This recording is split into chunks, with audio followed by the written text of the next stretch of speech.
நாமக்கல் மாவட்டம் குமாரபாளையம் சட்டமன்ற தொகுதியில் 2026 தேர்தலில் போட்டியிடக்கூடிய உத்தேச வேட்பாளர்களின் பட்டியல் குறித்து இந்த செய்தி தொகுப்பில் பார்க்கலாம்.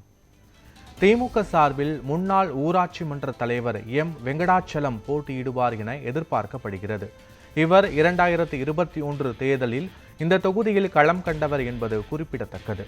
திமுக மாநில விவசாய அணி துணை செயலாளர் ஜி செல்வராஜ் இந்த தொகுதியில் போட்டியிடுவார் என அவரது ஆதரவாளர்கள் எதிர்பார்க்கின்றனர். ஈரோடு தெற்கு மாவட்ட இளைஞரணி அமைப்பாளரும் தற்போது குமாரபாளையம் தொகுதி பொறுப்பாளராகவும் உள்ள திருவாசகம் ஆகியோர் திமுக சார்பில் போட்டியிட வாய்ப்பு உள்ளதாக தெரிவிக்கப்படுகிறது. அதிமுக சார்பில் தற்போதைய எம்எல்ஏவாகவும் நாமக்கல் மாவட்ட செயலாளராகவும் உள்ள தங்கமணி போட்டியிட வாய்ப்பு உள்ளதாக அவரது ஆதரவாளர்கள் தெரிவிக்கின்றனர். இவரை தொடர்ந்து தெற்கு ஒன்றிய செயலாளர் செந்தில் போட்டியிடுவார் என எதிர்பார்க்கப்படுகிறது.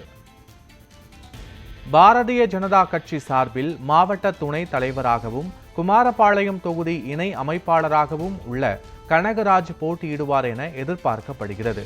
தொகுதி இணை அமைப்பாளர் கே அப்புசாமி மற்றும் பள்ளிப்பாளையம் நகர தலைவர் எஸ் லோகேஸ்வரன் ஆகியோர் போட்டியிட வாய்ப்பு உள்ளது என அவரவர் ஆதரவாளர்கள் தெரிவிக்கின்றனர்.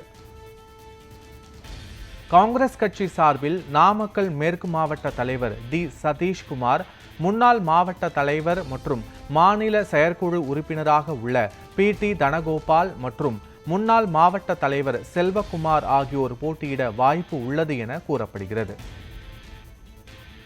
நாம் தமிழர் கட்சியின் வேட்பாளராக அக்கட்சியின் மகளிர் பாசறை மாநில ஒருங்கிணைப்பாளர் ஆசிரியை கு யுவராணி போட்டியிடுகிறார்.